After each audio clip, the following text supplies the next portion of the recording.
got to hire better teachers. You've got to train teachers to be better. You've got to ultimately help students succeed and just make sure that everything that you're doing points back to it's making a positive impact inside that classroom.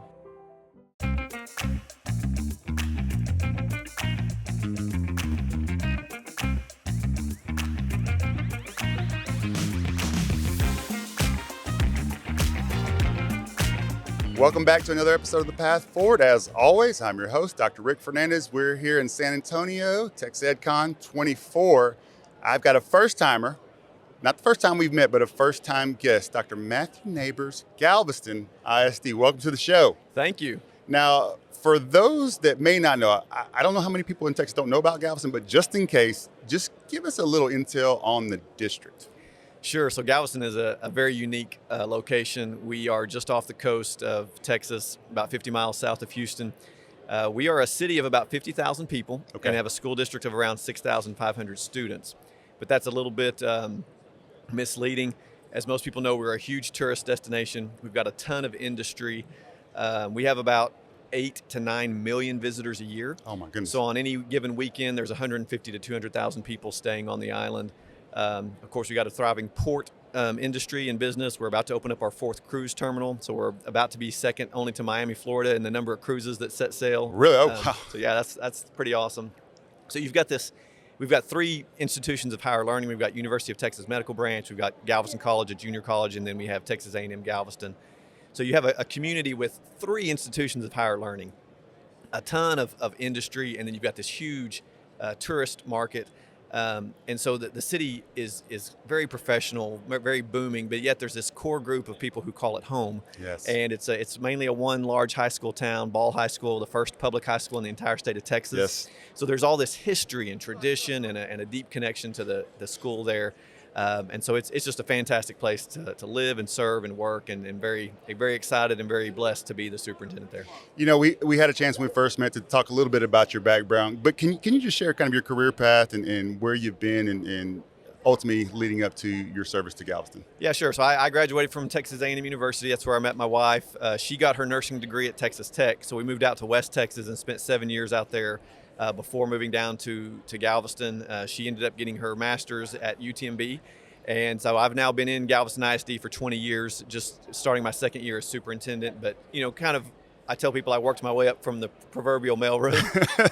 Started out as a teacher and a coach, did instructional coaching, AVID, assistant principal, so kind of the traditional, path forward, but being able to invest in the families and in the community there for so long, and then having a chance now to sort of fight and advocate for the people that I worked alongside is really special. So, you have a very unique community with some great opportunities, but some unique challenges. With having 20 years of experience, can you talk a little bit about where you started and kind of now what you're working through, some of the challenges, some of the opportunities that you're seeing there?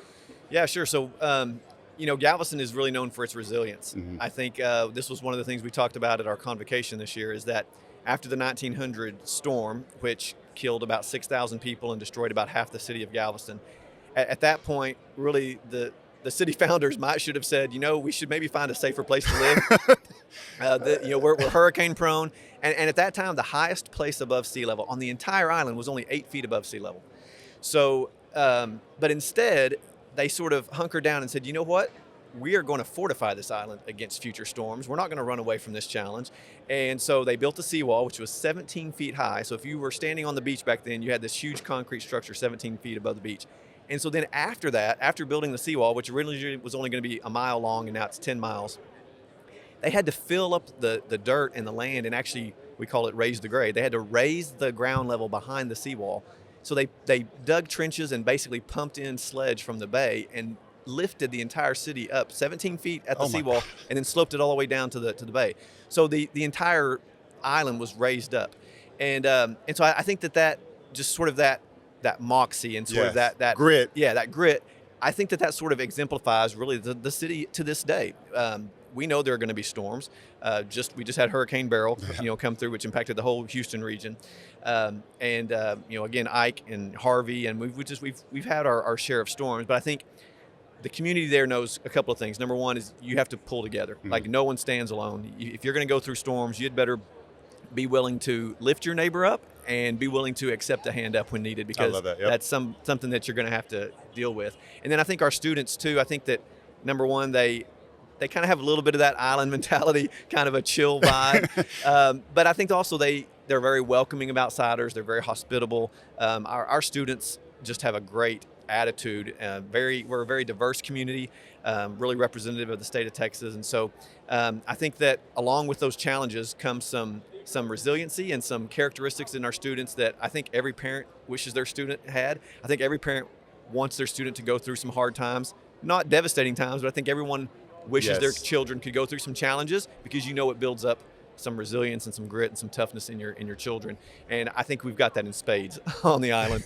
And so, yeah, I've seen that, transition. I tell first-year teachers, this is kind of funny, I tell first-year teachers, the kids here are not going to welcome you at first. Your first year as a teacher here, they're going to treat you like a tourist. They think that you're just here for a little while and that you're going to leave. But once you come back a few years and you prove to them that you're going to stay and that you're invested in them and their families and in the island, then they're going to embrace you like you've never been embraced before. And so I tell those young teachers, if you make it just a few years here, you may never leave like I did, because you're going to realize, wow, this is a fantastic place. I love that. I love your candor and your transparency, because you're right. Kids can sense how real and do you really care about me as the adult, right? I love that. Now, when I visited the first time, you said something that at first pass, I was like, I don't think I agree with that. And then I sat and internalized and like had an epiphany. It's like, that is genius. He is absolutely right. And it's an initiative, and I don't want to steal the thunder. I want you to share that initiative that you're working with in your district and for your kids. Yeah, sure. So let me back up and sort of Yes. set the context Yes. here. And then Sorry, I'm jumping to it because I'm excited. No, about wait. it. I like the creative tension, right? I'm not going to give you the answer right away. We're gonna get there. Stay tuned, right? Don't turn off. You know the deal. And so one of the things is that on Galveston Island, we've got a ton of great partnerships, and we are involved in a lot of sort of outdoor education initiatives. So starting on Bolivar Peninsula, we've got a school over there, a K-8 school called Crenshaw, and we are currently partnering with the Houston Audubon Society to rebuild a huge boardwalk, nature pathway. There's going to be bird watching stations. It's just a fantastic outdoor facility for education. Awesome. It's going to be open to the entire public, but really centered around this school location. Then when you come onto the island, we've got a long-standing relationship with Artist Boat. It's an ecological organization that takes students out on kayaking trips and really gets them out into the salt marshes. And we actually had a group of students last year that replanted some of the salt marshes, and so that's fantastic. We actually also, in a really first time, I think, for a Texas public school, we partnered with Artist Boat, and we are going to be preserving some land on the west end of Galveston for future educational use. So that's really cool. Wow, that's awesome. And then we have this farmers market that partners with us with a Young Gardeners program, and we have gardens at every single campus, and we get students outdoors primarily after school, but now we're trying to hire an educator that can do it during the day, where students get out and actually learn where their food comes from. They see how a zucchini is grown, and they not only grow the food, but we harvest it. They use some of it in our cafeteria, so the kids get to eat some of the fresh food that they harvest, and then we also, some of the excess, because we can't use it all and it has to be used while it's fresh, we actually give some of the excess to needy people in the community. So there's kind of this thread, right? There's this thread all throughout the island and throughout our school district that we really do value this hands-on, tangible education, and the parents really support it, not just because it's outdoor education, but because it's learning away from the screen time, right? And so every one of our students in GISD receive a Chromebook. We're a one-to-one district, which is great. I mean, no longer do students have to carry around heavy textbooks in their backpacks. You don't have to worry about leaving your textbook at home and not bringing it to school. So all of those issues, right, have been solved, and pretty much the state of Texas is now really incentivizing the purchase of the curriculum electronically. It can be updated a lot faster. So we know that students are sort of being forced to endure a lot of screen time. I mean, if you're right here at TexEdCon, you know that a ton of the presenters here are software companies, right? Saying, hey, we can help you out. So that's good. And But the parents really value the fact that we've got some initiatives going on that get them away from that screen time, and that kind of get them back to just connecting with nature and connecting with education that's not in front of a screen. Right. So that's a general overview of just sort of the culture and sort of some of the priorities that we have in Galveston that we really try to value and try to bring for our families. But then on top of that, we know that middle school is a really, really particularly challenging time for a lot of students. It's a time when social media starts to hit. Even if social media wasn't around and cell phones were not around, we know as adults that when you hit that middle school age, it's the first time in your life when, for some people, your peers' opinion matters more than your parents' opinion. 100%. And so suddenly you are more influenced by what your friends think about you than about what other people think about you. So think about that natural transgression that happens in almost everyone's life. Right. And now put on top of that the fact that maybe it's not just your close friend group that matters, but it's everyone's opinion who matters, because their opinion of you can spread so quickly and can be so public. And you see it everywhere. It's in your face. You can't hide from it. Yeah. So you've got, and I mean, the data is just, I'm sure you've got other guests who, can quote the data a lot better than I can, but just the mental health challenges and the issues that we're having with our students seem to be compounded, especially since COVID. Mm-hmm. And we know that social media is one of those challenges that young people have to learn to navigate in their journey through school and just through life in general. So that's just something that we recognize. And so one of the things we've started for this school year in our middle schools, which is for us is 5 through 8, we have an intermediate campus, it's a 5-6 campus, and then we have a junior high campus at 7 and 8, is we said, what if we really promoted this idea of more social, less media? I love it. Mic drop. There it is. And so the idea is that middle school is a social time anyway, right? It's the time when you want to be with your friends and you want to be interacting with one another. I mean, for them, lunchtime is still huge. Sure. I was just on a campus this week, and the students were getting dropped off by their parents before school. And so it was like the 5 or 10 minutes before students actually come into the building, and they're just kind of hanging out. It was nice weather, and they were kind of hanging out in the grass and on the portico. And the kids are just, I mean, you don't see any kids sitting alone. Right? They're in groups of 3 and 4, or they're with a group of 2, but they're, the boys are pushing each other and laughing and shoving each other and chasing each other, and the girls are sometimes sharing something on their phones with each other. But it's really cool to see that dynamic. And so what we want to do is to highlight at every opportunity, not just the outdoor education, but all the things that we are doing in schools that really promote this idea of more social, less media. So, the kids at lunchtime not being on their cell phones and having that social time, right? That's more social, less media. When you're in science class and you are doing an experiment and you've got, boiling liquid pouring out of a test tube, and you're trying to mix something, and you're taking measurements, and just, showing that to the parents, hey, here's a time when your kids are working in a group, they're in a small group, they're collaborating, and they're doing a science experiment. This is an example of more social, right, less media. When the students are in an athletic contest, and we've got volleyball girls, right? And so those 6 are working together, and you see them, bumping and passing and maneuvering to get ready for on defense for a block. Hey, this is an example of our students being more social, less media.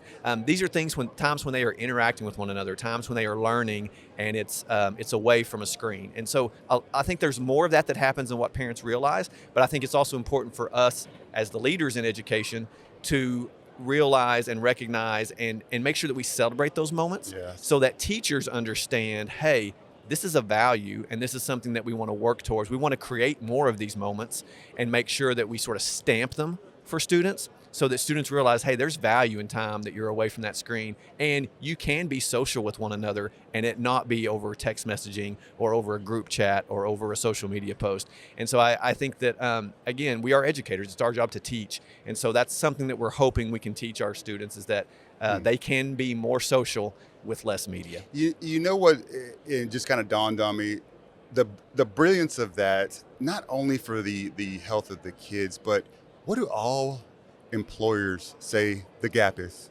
Soft skills, interaction, working as a team. So you're not only infusing the opportunity for them to really get to know their peers and do it in a way that's hands-on without the distractions, but you're also helping them work on the skills that every company in here would tell you, kids, our new hires, we really need them to brush up on their soft skills. I think that is absolutely brilliant. And it took me a minute to let it sink in and think about it, reflect on it, put it in with thinking about my own kids. And I was like, That's it. He's right. We got to start. There is a balance, and for the most part, we're probably out of balance with that. Well, what I love about the initiative as well, for all the other superintendents or school leaders that are out there, is it doesn't cost anything. in this era of financial struggles that we're all Yes. going through. I mean, this campaign, just marketing this campaign and pushing it out to the kids and trying to promote it, and like I said, stamp it in their minds and in their memories.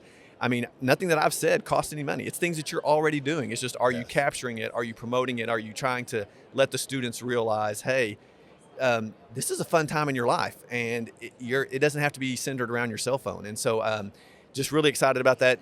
Cell phones in general are a hot topic right now. So, Yes. our commissioner is going to be speaking tomorrow, and he's already, made comments in front of the SBOE that he's in favor of a cell phone ban. We actually have a study group in our district that's looking at how other districts are implementing it. And so we didn't want to be the first one to jump into that space, but we realize it's coming. Yes. And so Be we feel like prepared. we're in a good spot. We've got a research group, a group of parents and students and teachers that are sort of researching it. I think they're all in favor of it. Really, the devil's in the details. It's like, how do you actually implement it? What are the consequences when a student violates it? Because we don't want it to cause additional tension Absolutely. on a campus where it doesn't need to. And so, but I think that just sort of there's kind of this wave of sentiment of, like you said, we're out of balance, right? We need to become more balanced. We need to be teaching students more responsible behavior when it revolves around technology and social media. And honestly, I think if social media wasn't such an issue, the cell phones themselves wouldn't be an issue, right? And so, it's just really cool. It's really cool to see this sort of culmination of a lot of factors coming together. And I think that it's a timely campaign that we've got going on. I think that the whole cell phone issue is going to continue to become a bigger issue in the next legislative session. And so it's nice to be on the front edge of that curve and not just responding to it. When you think about just leadership in general and kind of your journey, I'm imagining that most people, the superintendency in that role and job has changed drastically and very quickly. As you're coaching your leaders or mentees, what's the one piece of advice? Like, if you do nothing else, do this. Is there something that's like, this is the golden ticket, if you will, for leadership?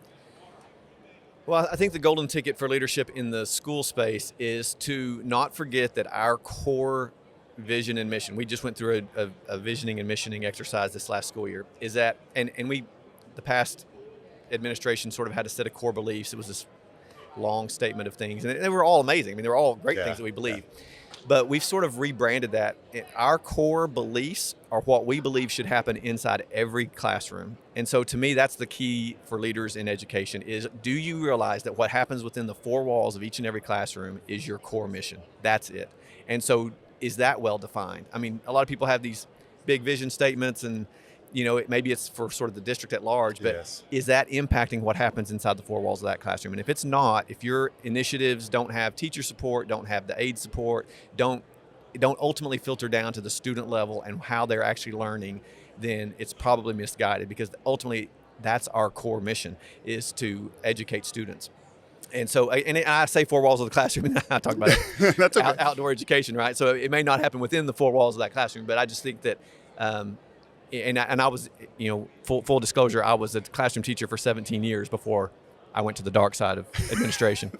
And so it really does beat strongly in my heart that that ultimately that is where you make a difference. And you've got to hire better teachers. You've got to train teachers to be better. You've got to ultimately help students succeed. And that's what we all want. But I think sometimes especially at the superintendent level, you get so far removed from that student inside the classroom that sometimes your initiatives and your effort and your time can be misspent. And just make sure that everything that you're doing points back to it's making a positive impact inside that classroom. I love it, man. I love it. I knew from the day that we had the interaction. What impressed me the most was you knew exactly where y'all are going, the focus, course corrected gently, but course corrected anytime. And I was like, I need to learn more from that guy. I need to hear how he's going through the work. And I'm not trying to embarrass you, but I feel like I'm a pretty good judge of talent. And I knew from that day, Galveston's going to be in good hands. Galveston is in good hands. And I'm very excited to see kind of the evolution of where y'all are headed. And honestly, it's a little bit of a best kept secret because you guys are on the island, right? Right, But right. y'all have some amazing things going. You've got some great staff that I had the pleasure of meeting, and you got a leader that knows exactly where it's headed. So, man, kudos to you and the team. And if there's anything we can do to help, I wanted you because I want to help share those great things that are going on in your school district. So thank you very much for joining me today. Well, awesome. We were glad to host you on the island, and you're welcome back anytime. Man, I'm gonna take you up. I want to because I just love just learning and hearing and just like I would have never learned had I not had that interaction with you. I would have never had that opportunity. And so to me, that's what keeps me going, and I love being a part of that. So I'll end this there. Is there anything we need to shout out? If somebody wants to know more about Galveston ISD or is interested in coming to, hey, maybe that's a spot to great community. You're on the beach, great place to work. Yes. Where do they need to go? Yeah. So interestingly, we are a TIA district, and we are one of the few in the state. I would say we're probably a unicorn in the fact that any teacher of any content area of any grade level can qualify for TIA in our district. And so it doesn't matter if you're a special ed teacher, foreign language teacher, elementary, secondary. Right now we have about 500 teachers in the district, and 100 of them qualify for TIA. Nice. So if you are a TIA teacher and you want to come to a great place to retire, or at least to bump up your retirement, we are open, and we would love to have you on the island. So that's one thing that's amazing. Our website is gisd.org, and we are open for business and are doing some great things. Our student population is pretty steady. We're not a growing or a declining district, and so we are just in a great spot. The island has really rebounded from the hurricanes that happened 12, 13 years ago, and so if anyone has visited recently, they know the homes are being rebuilt. The seawall looks amazing. They're putting up new lighting. We've got a great city that's been investing in the infrastructure, and it really is a fantastic place to not only work. I tell people all the time, you can be a teacher in a lot of different places. There's 2,000 school districts in Texas, but there are some places that are just worth living for because the culture is so amazing, and there's just so many things to do. And we actually have some visiting teachers from Spain, and a few of them called their friends and said, if you get into this program, you need to choose Galveston because this is such a fun place to live. I mean, I can vouch for it, man. You want to work for. It's important that you work for the right leader. I'll just say that, and check Dr. Neighbors out, check Galveston out. And if you like what you heard and saw, click the subscribe, hit the like button. You know the drill. And thank you for joining us on the path forward.